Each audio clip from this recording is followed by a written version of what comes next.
Hi everyone, welcome to my channel. Today we're diving into the laws of human nature by Robert Greene. In this video, I'll break down the key ideas from the book so that by the end, you'll clearly understand how to use these laws to live a better life and avoid toxic relationships. Since we are all social beings, understanding why people act the way they do is one of the most valuable skills you can have. We'll explore how different parts of our brain influence our decisions, how to separate yourself from your emotions, and how to deal with narcissists.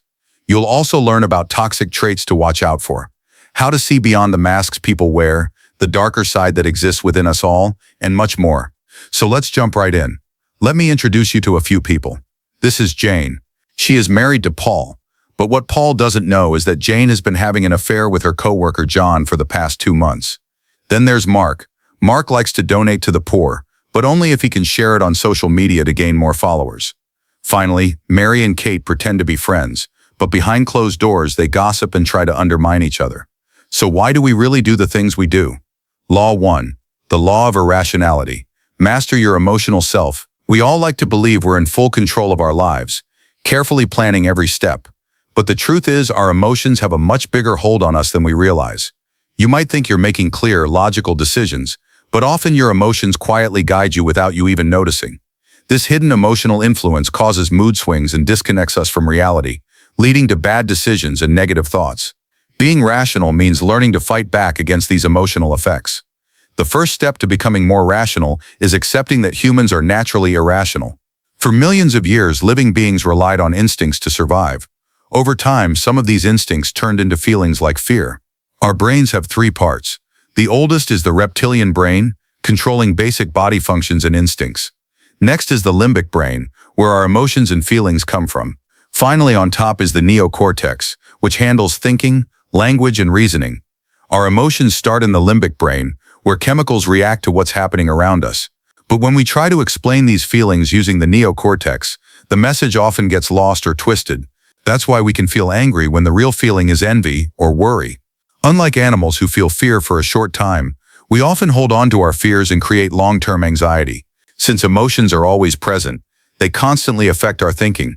Rational people know this and try to separate their feelings from their decisions. Irrational people don't realize their emotions are influencing them, which can lead to rash choices or sudden anger over small issues. But don't worry, there are ways to manage this. Step 1 is to recognize your mental biases. For example, the desire for pleasure and the avoidance of pain shape how we think. Confirmation bias makes us look only for evidence that supports what we already believe, ignoring anything that disagrees. To fight this, try playing devil's advocate and seek out opposing views. Conviction bias happens when we defend an idea just because we've invested so much energy into it, even if we have doubts. Appearance bias, like the halo effect, causes us to assume people have positive or negative qualities based only on how they look. Group bias makes us feel safe and happy when others agree with us, sometimes pushing us to accept ideas just to belong. Blame bias makes it easier to blame others than to admit our own mistakes. Finally, superiority bias makes us think we are better and more rational than we really are. But if that were true, the world would be a much calmer place. Step 2 is to watch out for triggers that make your emotions flare up. These include childhood memories, sudden big changes like winning or losing a lot, stress, and even certain people who affect your mood. Group settings, like political rallies or religious events, can also stir strong emotions and cause irrational behavior. Step 3. How do you bring out your rational side?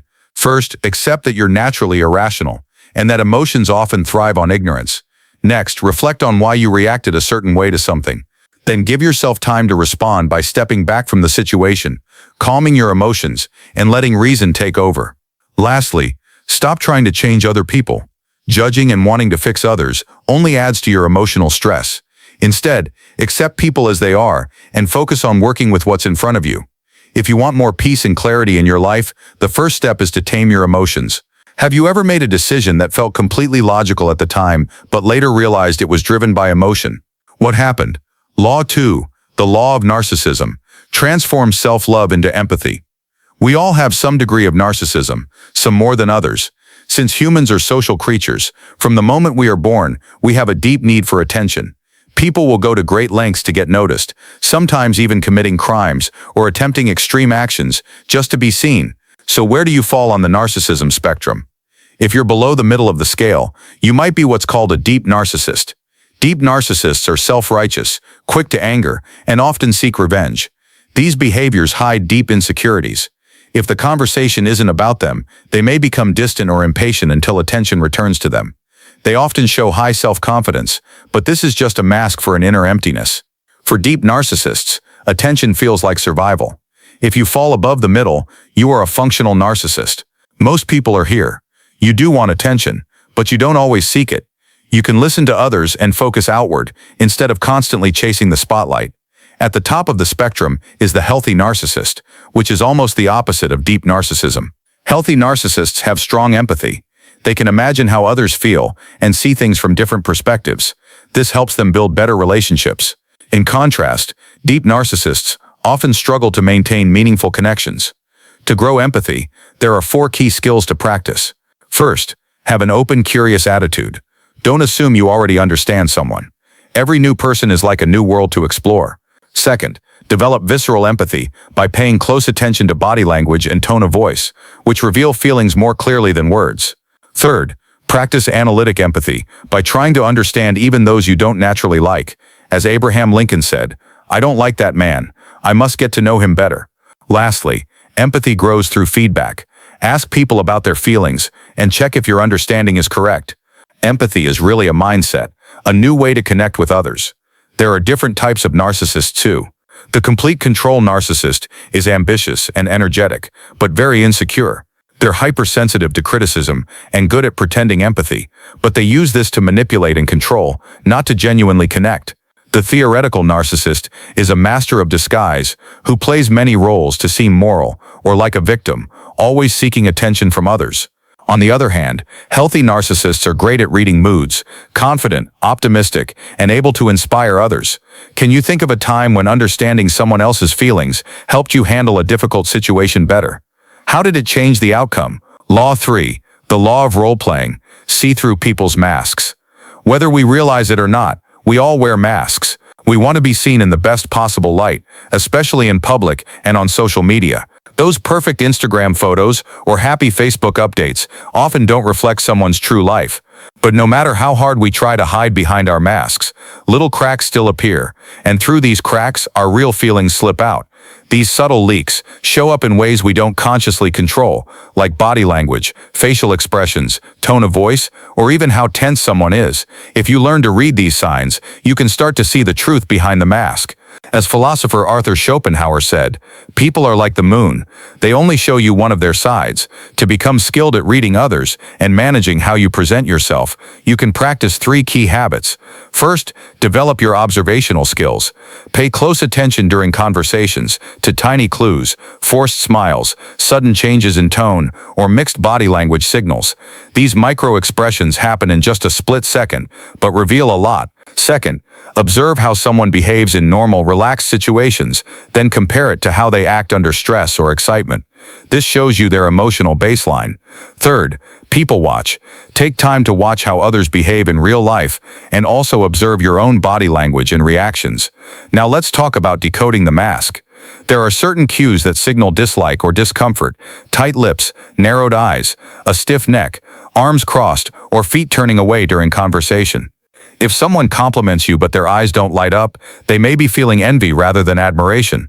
A real smile involves the eyes, eyebrows, and cheeks. Fake smiles usually don't. When it comes to dominance, people who feel in control tend to talk more and interrupt often. In relationships, you can often spot the dominant partner by how they act in group settings. Maybe they give more attention to others than to their own partner. Deception has its own clues. People hiding something might talk more, move their hands a lot, or exaggerate gestures. If you suspect someone isn't being honest, let them keep talking. When the moment is right, ask a direct question and watch for tiny reactions in their face or body language. Finally, let's talk about managing your own impression. In social situations, be aware of your tone, facial expressions, and posture. Give genuine smiles and show open, friendly body language. First impressions matter, so make them count. Sometimes being a little mysterious or unpredictable can also make you more interesting. And no matter what, always aim to project sincerity and honesty. Have you ever noticed someone saying one thing, but their body language told a different story? What gave it away? Law 4, the law of compulsive behavior. Discover the strength of character. Our character is shaped early in life, starting in childhood, and continues to develop through our daily habits. You can truly measure someone's character, not by their words, but by how they handle stress, work with others, stay patient, and stay open to learning. As the philosopher Heraclitus once said, character is destiny. The word character actually comes from ancient Greek, where it referred to an engraving tool, something that leaves a lasting mark. In the same way, our character is engraved within us.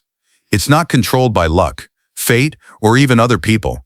It's shaped by our choices. While we can't completely erase our character, we can become more aware of it and stop certain negative patterns from repeating. To grow, we must first understand our own character and make it a top priority. When you're choosing a romantic partner, friend, or someone to work with, character should matter more than looks, intelligence, or reputation. After all, the strongest indicator of someone's true nature is what they do repeatedly over time, not what they say. People with strong character tend to stay steady through difficulties. They don't give up easily, they're willing to learn, and they show real persistence. On the other hand, those with weak character often crumble under pressure, resist learning, and are hard to rely on. They may avoid feedback or criticism because it makes them feel exposed. Now let's look at some toxic character types you should recognize and avoid. First, there's the hyper-perfectionist. They might seem hardworking, but they obsess over control and can't trust others to help. Then we have the relentless rebel, who hates authority and resists any kind of leadership, often acting immaturely when challenged. Next is the personalizer, who takes everything too personally.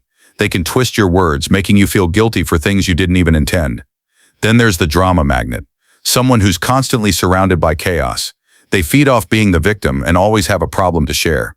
Watch out for the big talker, who promises the world but never follows through. These people waste your time with big ideas that go nowhere. The sexualizer is another red flag. They carry intense sexual energy and often view relationships only through that lens, which usually comes from a darker emotional place. Then there's the pampered prince or princess, who grew up overly spoiled. When they don't get their way, they throw tantrums, sometimes literally. Finally, the moralizer puts on a show of being pure or righteous, but often hides a secret attraction to the very thing they condemn. The truth is, someone's actions, especially over time, reveal far more than their words ever will. And when you can spot these patterns early, you protect yourself from emotional chaos and wasted energy. Have you ever dealt with someone who showed one of these toxic traits? How did you handle it, and what did it teach you? Law 5, the law of covetousness. Become an elusive object of desire. As humans, we're constantly chasing what we don't have. We dream about things we believe will make us happy, whether it's a person, a job, or a lifestyle. But as soon as we finally get what we wanted, we often lose interest and start looking for something else. This is known as the grass is always greener effect, and it's deeply wired into our nature. Today, many people believe that being open and vulnerable is the key to connection. They feel they should share everything, likes, dislikes, fears, and dreams, and expect others to love them for their honesty. But in reality, what truly keeps people interested is mystery. When someone becomes too familiar or predictable, there's no space left for imagination, and desire quickly fades. Being too honest or too available can actually make people lose interest. Instead of following the trend of full transparency, consider becoming a bit more mysterious, someone who sparks curiosity and leaves others wondering. Here are 3 powerful strategies to help you become more desirable. 1. Know when and how to withdraw. Don't be needy or overly available. Pulling back your energy slightly creates a sense of mystery and gives people space to imagine who you really are. Keep your values, opinions, and emotions a little guarded, not to hide yourself, but to allow others the thrill of discovering you slowly. Sometimes stepping away for a day or even a week can increase someone's desire to know more about you. 2. Create rivalries of desire. We often want what others want. That's why someone may go unnoticed for years, but suddenly become desirable once they're in a relationship. 3. Use the power of induction. Attach yourself to things that are a little rebellious, forbidden, or unexpected. People are naturally drawn to what feels slightly out of bounds. Make others feel like they're getting access to something private, even secret. And don't forget, people act based on desire, not possession. If you're already owned, you lose power. But when you're just out of reach, close enough to tempt, yet far enough to intrigue, you become irresistible. Instead of chasing what everyone else is chasing, focus inward. Have you ever wanted something more just because it seemed slightly out of reach? How did it change once you finally had it? Law 6, the law of short-sightedness. Elevate your perspective. Most people live only in the now. We're heavily influenced by what we can see, hear, and feel in the present moment. But when we only focus on what's right in front of us, we lose sight of the bigger picture, and that's when poor decisions are made. It's like standing at the bottom of a mountain. From there, your view is limited, but as you climb higher, your perspective widens. And once you reach the top, you can finally see the full landscape. In life, the higher your mental perspective, the better decisions you'll make. People who are stuck reacting to everything around them are easy targets for manipulation. They get sucked into get-rich-quick schemes, petty drama, or short-term pleasures, completely forgetting their long-term goals. To rise above this, you must train your mind to think long-term. That means learning how to pause, detach from your emotions, and evaluate the long-term effects of your choices. Ask yourself, will this decision help me get where I want to be 5 years from now? If not, take a step back. Also, beware of surrounding yourself with people who are short-sighted. They live in constant reaction mode, always chasing the next shiny object or drama. These people can pull you off course. Here are 4 signs of short-sightedness you need to recognize and avoid. Unintended consequences. Life is messy, and doesn't always lead neatly to B. Other people and unexpected events will interfere with your plans. Before taking any big step, ask yourself, what could go wrong? Even small decisions can have long-term ripple effects. Tactical hell. If you find yourself constantly arguing, defending your ego, or fighting for control, you've likely lost your vision. Ask yourself, is this helping me move forward? Most of the time, it's not. Ticker tape fever. If you're glued to social media, non-stop news, or endless updates, your focus is being hijacked. We've become addicted to constant stimulation, and it clouds our judgment. Let go of the urge to always stay updated and invest that attention in your long-term vision. Calm focus beats frantic scrolling every time. Lost in trivia. In today's world, we're drowning in information, but you don't need to know everything. Focus on what truly matters, and delegate the small stuff. You don't need to be the one rowing the ship and steering it at the same time. Let go of control where it doesn't matter, so you can lead with clarity. To become a far-sighted thinker, learn to step back from the noise of the present moment. Take a breath, calm your emotions, and picture the top of the mountain. Have you ever made a quick decision that felt right in the moment but later led to unexpected consequences? What did you learn from it? Law 7, the law of defensiveness. Soften people's resistance by confirming their self-opinion. People love to believe that they're in control of their own lives. Whether it's about their choices, beliefs, or actions, most of us want to think we're independent, smart, and good-hearted. These are our core self-opinions, and we'll go out of our way to defend them. According to Robert Greene, there are 3 self-beliefs that nearly everyone holds. I am independent and make my own choices. I am intelligent in my own way. I am a good and decent person. When someone feels like you're challenging these beliefs, they get defensive. They shut down, argue, or push back, making influence nearly impossible. But when you respect these self-opinions, you lower people's defenses and open the door to trust, cooperation, and persuasion. Here are 5 powerful strategies to soften people's resistance and win them over without conflict. 1. Become a deep listener. Most people are too focused on their own thoughts to really listen. Stand out by treating every person you meet like a new and interesting world. 2. Set the mood. Emotions are contagious. If you're relaxed and warm, others will naturally feel at ease around you. Even a gentle tap on the arm can help build connection. Just keep it appropriate. 3. Confirm their self-opinion. Instead of arguing, subtly agree with how they already see themselves. For their intelligence, compliment their thinking or ask for their opinion first. For their decency, connect your request to something good they've done in the past or to a noble cause. 4. Support their insecurities. If you notice someone is sensitive about a certain topic, don't point it out. Instead, gently compliment them in that area. 5. Use their own language and stubbornness. If someone is resistant or stubborn, use their own words to guide them. People have a hard time going against things they've said themselves, and if someone is naturally rebellious, try using reverse psychology. Make the desired action sound like it was their idea or a form of rebellion. Finally, stay flexible. As we grow older, our minds can become rigid, but the most powerful thinkers keep a childlike curiosity while combining it with adult reasoning. And remember, none of us are immune to influence. We are all affected by ads, peer pressure, and group opinions more than we realize. Becoming self-aware is the first step to real freedom. Have you ever noticed someone get defensive when their opinion or intelligence was challenged, even gently? How did you handle it? Law 8, the law of self-sabotage. Change your circumstances by changing your attitude. Your attitude is one of the most powerful forces shaping your reality, more than your skills, background, or even your current environment. The way you see and interpret the world affects the way the world responds to you. If you're constantly expecting the worst, you unconsciously act in ways that bring about those negative outcomes. Fear of failure, for example, might keep you from trying, leading you to fail by default. There are generally two types of attitudes. One, towin, negative and narrow-minded, which closes off opportunities. Two, positive and expansive, which opens the door to growth and possibility.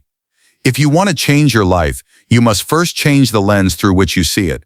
The expansive, positive attitude, your best ally. The goal isn't blind optimism, it's curiosity, openness, and emotional resilience. Explore ideas without clinging to certainty. Embrace discomfort and new ways of thinking. Life's challenges are inevitable, but your response is your choice. Don't take things personally. When people hurt, reject, or criticize you, it often has more to do with their internal struggles than with anything you've done. Have you noticed one of these 5 negative attitudes creeping into your mindset recently? What's one small change you could make today to shift toward a more expansive and empowering outlook? Law 9, the law of repression. Confront your dark side. Most people wear a mask. Out in public, we all try to present ourselves as good, respectable, and kind. But beneath the surface lies a truth that few want to admit. We all have a dark side. This darker part of us, what psychologist Carl Jung called the shadow, contains the aggressive, selfish, and envious impulses we've buried deep inside. We repress these traits to gain acceptance from others. But repression doesn't delete them. It just hides them, where they fester and leak out in unpredictable ways. The shadow becomes especially dangerous when we're stressed, insecure, or under pressure. And ironically, as we age and lose energy to keep the mask up, the shadow slips through more often. How do you know the shadow is active? Here are 6 common signs that someone's shadow is in control, even if they don't realize it. 1. Contradictory behavior. A person who preaches rules or morality but secretly breaks them. 2. Emotional outbursts. They lose control when challenged or stressed. Vehement denial. They attack others for traits they secretly battle themselves. 4. Over-idealization. They obsessively support a cause but use it to justify bad behavior. 5. Accidental behavior. Alcohol, anger, or slips of the tongue reveal buried thoughts. 6. Projection. They accuse others of motives, like lust, greed, or envy, that they secretly have themselves. Remember, repression doesn't make you a better person. It just makes you unaware of the forces controlling your behavior. Once you shine a light on the shadow, it becomes an ally, not a threat. Reflection question. What's one quality in others that you strongly dislike, and could it be something you haven't fully accepted in yourself?